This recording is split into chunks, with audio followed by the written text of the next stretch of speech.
صلى الله عليه وسلم.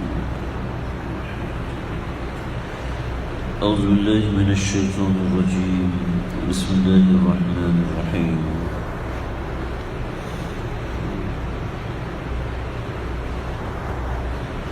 وما أعجلك عن قومك يا موسى قال هم أولئك على أثري وعجلت إليك ربي لترضى قال فإنا قد فتنا قومك من بعدك وأضلهم السامرين. سورہ طٰہٰ کی آیت نمبر 83 سے یہ مضمون شروع ہو کر تقریباً آگے 104 نمبر آیت تک یہ مضمون جا رہا ہے. اس کے اندر جو بنیادی اور موٹی باتیں ہیں وہ میں آج عرض کر دوں گا. ترجمہ اور اس کا جو مفہوم ہے ہم انشاءاللہ اس مضمون کے ختم ہونے کے بعد کریں گے. بات ان آیات کے اندر بڑی زبردست ہے، یعنی تقریباً یہ 2 صفحات پر یہ مضمون ہے. بڑی دلچسپ حضرت موسیٰ علیہ السلام کی زندگی کے بارے میں بات ہے. جب حضرت موسیٰ علیہ السلام بحیرہ قلزم کو پار کرنے کے بعد دریا کو پار کیا تو وہاں پر ایک قوم آباد تھی، اور اس قوم نے اپنے اپنے کچھ بت بنائے ہوئے تھے، اور کچھ لوگ ان بتوں کے پاس اعتکاف کیے ہوئے تھے، اور کچھ ان بتوں کو سجدہ کر رہے تھے، کچھ ان بتوں کے سامنے ان کے قدموں میں سر رکھے ہوئے تھے، اور کچھ ان کے بتوں میں کے قدموں میں کھانے وغیرہ پیش کر رہے تھے. تو یہ سب دیکھ کر قوم موسیٰ علیہ السلام قوم موسیٰ نے حضرت موسیٰ سے کہا کہ ہمارے لیے بھی اس طرح کا خدا بنا دیجیے. تو حضرت موسیٰ علیہ السلام نے اس وقت قوم کو سمجھایا بجھایا کہ یہ تمہارے خدا کیسے ہو سکتے ہیں، ایک پتھر ہیں، سوائے پتھر ہونے کے ان کو کچھ حاصل نہیں ہے، لہٰذا یہ چیزیں چھوڑو اور یہ چیزیں سوچنے کی بھی ضرورت نہیں ہے. لیکن قوم کے دل کے اندر ایک خلجان بیٹھ گیا، اور جو قوم خود ہی حق پرستی کو چھوڑنے کے لیے تیار ہو تو ان کو تو بہانے چاہیے ہوتے ہیں. چنانچہ حضرت موسیٰ علیہ السلام جب وہ وادی طور میں پہنچے تو وادی طور کے دائیں جانب اللہ رب العزت نے ان لوگوں سے عہد لیا.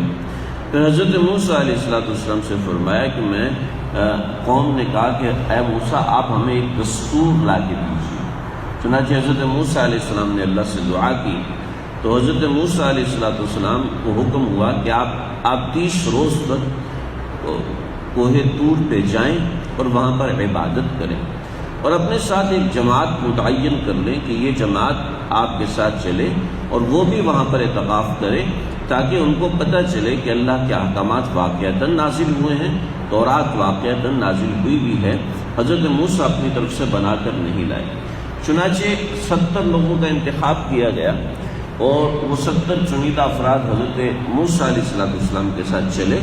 لیکن حضرت موسیٰ علیہ السلام تو اللہ کے عشق میں ایسے غرق کہ اللہ تعالیٰ سے ایک دفعہ پھر بالمشافہ ملاقاتیں ہوں گی، باتیں ہوں گی، تکلم ہوگا، کلام ہوگا، سوال جوابات ہوں گے، اور ایسا ہوگا ویسا ہوگا. حضرت موسیٰ تو اللہ کے عاشق تھے. چنانچہ حضرت موسیٰ اپنے قوم سے جلدی بھاگے اور کوہ طور پر پہنچ گئے. یہ 70 لوگ پیچھے رہ گئے، اور بقیہ قوم کے اوپر حضرت موسیٰ نے حضرت ہارون علیہ السلام کو وزیر بنایا تھا، مقرر فرمایا تھا کہ تم نگران رہنا اور ان کی نگرانی کرنا. چنانچہ یہ سب لوگ حضرت موسیٰ علیہ السلام جب آگے پہنچے تو یہ لوگ پیچھے سے واپس چلے گئے. ان یہودیوں نے تو انبیاء کو دغا بازی کی ہے، انبیاء کے ساتھ دغا بازی کی ہے، تو یہ کسی اور کے ساتھ کیسے مخلص ہو سکتے ہیں. تو یہ جب سارے کے سارے لوگ واپس چلے گئے تب حضرت موسیٰ طور پر پہنچے تو اللہ نے پوچھا موسیٰ آپ جلدی کیوں آ گئے؟ تو حضرت موسیٰ نے عرض کیا کہ اے اللہ میں لوگوں سے جلدی اس لیے آ گیا کہ لوگ میرے پیچھے آرام سے، ایک جماعت ہے، جماعت آرام سے چلتی ہے، لہٰذا وہ میرے پیچھے آ رہے ہیں، اور مجھے آپ سے ملاقات کا شوق تھا کہ میں جلدی سے آؤں تاکہ آپ خوش ہو جائیں، تو اس لیے میں جلدی آ گیا آپ کو خوش کرنے کے لیے. تو اللہ نے جواب دیا کہ موسیٰ آپ کے پیچھے جو قوم رہ گئی ہے وہ واپس چلی گئی، 70 لوگ وہ واپس چلے گئے، اور آپ کی قوم کو اس سے پہلے حضرت موسیٰ علیہ السلام نے 30 روز عبادت کی، اور 30 روز عبادت کرنے کے بعد یہ لوگ تو پہنچے نہیں۔ حضرت موسیٰ کو اندازہ ہو گیا کہ کہیں پھٹک گئے، راستہ بھول گئے وغیرہ وغیرہ، کچھ اس طرح کا معاملہ ہوا۔ تو دوسری طرف ایسا ہوا کہ 30 روز گزرنے کے بعد حضرت موسیٰ کو اللہ سے شرف کلام حاصل ہونا تھا، چنانچہ مسواک کی اور وضو وغیرہ کیا اور تیار ہو کے بیٹھے، تو اللہ نے فرمایا موسیٰ مسواک کیوں کی؟ اللہ جی آپ سے بات کرنی تھی۔ تو میں تمہیں پتہ نہیں کہ جو روزے دار ہوتا ہے، اعتکاف میں روزہ ضروری ہوتا ہے، تو جو روزے دار ہوتا ہے اس کے منہ کی مہک مجھے مشک اور عنبر سے زیادہ محبوب ہے، لہٰذا تمہیں مسواک نہیں کرنی چاہیے۔ چنانچہ حضرت موسیٰ علیہ السلام نے فرمایا کہ اب 10 دن مزید رکو۔ جب 40 دن گزر گئے تو 40 دن کے بعد اللہ رب العزت نے حضرت موسیٰ سے یہ کلام فرمایا جو یہاں پر ذکر ہے۔ چنانچہ حضرت موسیٰ نے فرمایا کہ عرض کیا کہ اللہ آپ سے ملاقات کا شوق تھا، خوش کرنا تھا، اور میں تمہاری قوم کو سامری نے گمراہ کر دیا ہے۔ چنانچہ حضرت موسیٰ واپس گئے اور واپس جا کے حضرت ہارون علیہ السلام کی داڑھی کو اور بالوں کو پکڑ کے کھینچا، نوچا اور کہا کہ تمہیں کیا ہوا؟ تمہیں چاہیے تھا کہ تم ان کو چھوڑ کے میرے پاس آ جاتے۔ چنانچہ تورات میں لکھا ہے کہ حضرت ہارون علیہ السلام اپنی قوم میں کے ساتھ رہ گئے اور قوم کے ساتھ نعوذ باللہ من ذالک بت پرستی میں مبتلا ہو گئے تھے۔ تو اللہ نے اس رد کے لیے یہ آیات نازل فرمائی کہ بتایا جائے کہ حضرت ہارون نے کیا جواب دیا تھا۔ حضرت ہارون علیہ السلام نے یہ جواب دیا کہ آپ نے چونکہ مجھے وصیت کی تھی، نصیحت فرمائی تھی کہ قوم کا خیال رکھنا، تو میں اتنے لوگوں کو سنبھالے ہوئے تھا، اگر میں نہ ہوتا تو یہ لوگ بھی بت پرستی میں مبتلا ہو جاتے۔ اس سے ملتا جلتا جواب دیا جو اگلی آیات میں آ رہا ہے۔ تو حضرت موسیٰ علیہ السلام نے حضرت ہارون کو چھوڑ دیا اور ان کے ایمان کی گواہی قرآن مجید میں اس طریقے سے ہو گئی جیسے کہ آج یہودیوں نے اپنی کتاب میں تحریف کی ہے تورات کے اندر کہ حضرت ہارون اسلام سے پھر گئے تھے، ایمان سے پھر گئے تھے، یہ غلط ہے۔ پھر اس کے بعد حضرت موسیٰ علیہ السلام حضرت ہارون علیہ السلام نے پورا قصہ سنایا کہ میں نے کس طریقے سے ان لوگوں کو بت پرستی سے روکا، اور بتایا کہ تمہارا رب تو رحمان ہے، تمہارا رب یہ بت اور یہ اس طرح کی چیزیں نہیں ہیں، لہٰذا تمہیں ان کی پرستش نہیں کرنی چاہیے۔ تو انہوں نے کہا کہ نہیں، جب تک حضرت موسیٰ نہیں آتے اس وقت تک ہم یہیں پر رہیں گے۔ چنانچہ ان کو ہوا کیا تھا؟ ہوا یہ تھا کہ ان کے پاس فرعون کی قوم کے زیورات تھے، جیسے کہ میں نے پیچھے ایک روایت کا ذکر کیا تھا پہلے درس کے اندر کہ یہ لوگ فرعونیوں سے سونا اور اس طرح کی چیزیں لے آئے تھے، اور بعض روایت کے مطابق ان کے سامان وغیرہ ان کے پاس چونکہ رہ گیا تھا تو یہ مال غنیمت کے طور پر ان کے پاس تھا، اور پچھلی امتوں میں مال غنیمت اٹھانا یہ جائز نہیں تھا، آسمان سے آگ آتی تھی وہ مال غنیمت کو جلاتی تھی۔ چنانچہ انہوں نے ایسا کیا کہ سارے سونے کو ایک جگہ پہ رکھ کے اس کو جلایا تاکہ استعمال نہ ہو سکے، اس لیے کہ مال غنیمت استعمال کرنا حلال نہیں تھا۔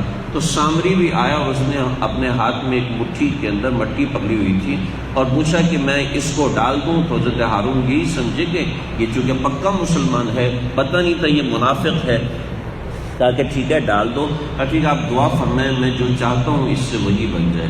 چنانچہ اس نے یہ کہا کہ میں نے حضرت جبریل علیہ السلام کے قدمین سے کہ گھوڑے کے قدموں سے وہ مٹی اٹھائی تھی جس سے زندگی پیدا ہوتی تھی، چنانچہ میں نے وہ اٹھائی اور میں نے اس میں ڈال دی، تو اس سے ایک بچڑا بن گیا اور بچڑے سے آواز نکلنا شروع ہوگی، اور آواز ایسی تھی کہ اس میں درمیان میں کچھ کھوکھلا پن رہ گیا، اور کھوکھلے پن سے ہوا گزرتی تو اس کے اندر ایک آواز پیدا ہوتی جیسے بانسری سے آواز پیدا ہوتی ہے، تو ایسے اس میں سے ایک آواز پیدا ہوتی تو سامری نے کہا یہ تمہارا پروردگار ہے، یہ تمہارا رب ہے۔ حضرت موسیٰ تو بھول کے ادھر چلے گئے ہیں، تو قوم اس طریقے سے، تو حضرت ہارون نے فرمایا کہ یہ جائز نہیں ہے تمہارے لیے سونا استعمال کرنا۔ جب وہ بچڑا بنایا تو فرمایا کہ جائز نہیں ہے تمہارا اس کی پرستش کرنا، تو یہ سارا قصہ ہوا۔ پھر حضرت موسیٰ علیہ السلام نے سامری کو پکڑا تو سامری نے وہی بات کی کہ میں جو چیز دیکھتا ہوں وہ دوسروں کو نظر نہیں آتی۔ اصل میں سامری کا قصہ بڑا طویل ہے،